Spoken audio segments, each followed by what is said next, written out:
Morning students, welcome to all in online classes. Students, we have already discussed chapter medieval period, and before starting the exercises of this chapter, today I am going to recapitulate of this chapter in brief. Let us see. As you know, history is divided into three parts: ancient history, medieval history and modern history. In this class, you will study about the medieval history. What is medieval history? The period between the ancient history and the modern history is known as medieval history. In India, the period from 8th to 18th century CE marks the beginning and the end of the medieval period, and in Europe the period from 5th to 15th century is known as medieval period.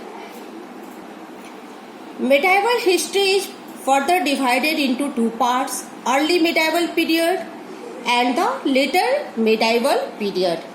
The period between 8th to 12th century AD is known as early medieval period, and the period between 13th to 18th century AD is known as later medieval period.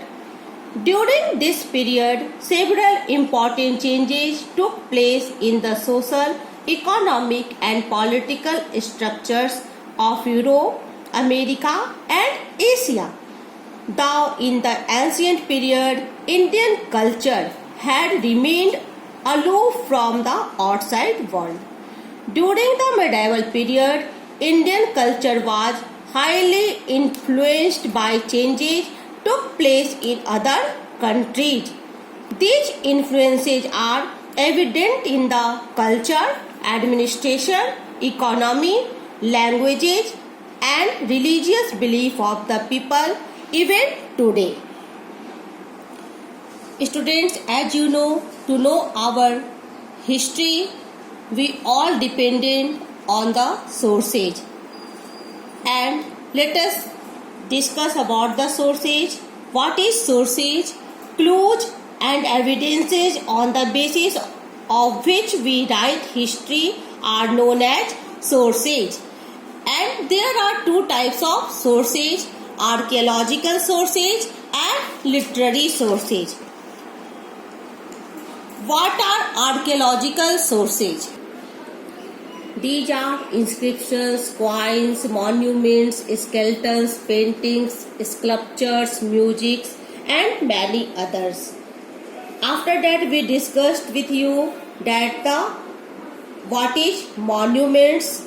Any buildings that has historical significance is considered to be a monument. It may be buried, as in the case of Harappa, or still standing like the Red Fort in Delhi. Most important buildings or monuments of this period are Qutub Minar, Buland Darwaja,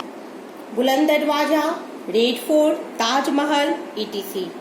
They provide useful information about the development of art and architecture, as well as the social, political and economic life of the people of those days. And after that, we discussed with you what is paintings and other artifacts. Paintings are another important sources of history of this period. We find various schools of paintings that flourished during this period. Other artifacts include sculpture, portraits, ornaments, etc. that also give valuable information of that period. Now we will discuss the most important archaeological sources, that is coins. The study of coins is known as numismatics. Coins tell us about the kings, the extent of their empires, economic status of the kingdom, dates, language in use, trade, art, religions, and literary skills of a particular time. The Dravya Pariksha, as a famous book on coins, was written during the reign of Alauddin Khalji. It lists the coin minted during his periods. After that, we discussed with you what is inscriptions, because that are also most important archaeological sources. Inscriptions are the writing which are engraved on rocks, pillars, clay tablets, the wall of the temples and caves. Some of the inscriptions of this period were recorded on copper plates, and some are inscribed on temples, mosques and buildings' wall. They generally conveyed a king's order, his death, his preachings, etc. Kings often kept record of victories in battle as inscriptions. After that, we discussed with you literary sources. Any written records of the past is known as literary sources. It is in the form of manuscripts. There are many types of literary sources like religious literature, secular literature, includes chronicles, autobiographies, biographies, travelers, documents and many other things. After that, we discussed with you inner religious literature includes the religious work and commentaries on the previous classical texts such as Smritis, Dharmasutra, Purana, etc. This was the period of Bhakti and Sufi saints. They wrote a lot of poetry. The Ramayana and Mahabharata were written in regional languages in this period.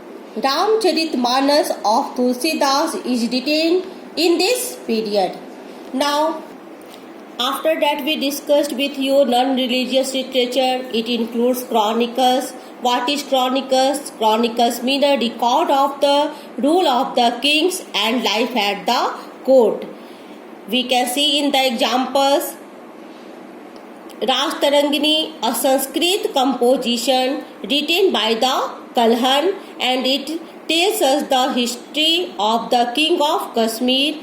And in this way you can see the another example, Tarike Firoz Shahi by Ziauddin Barni. It mentions the history of the sultans of Delhi. After that we discussed about the autobiographies. Some important autobiographies of this period are as under Tujuke Babri is written by the Babar, Tujuke Jahangir by the Jahangir.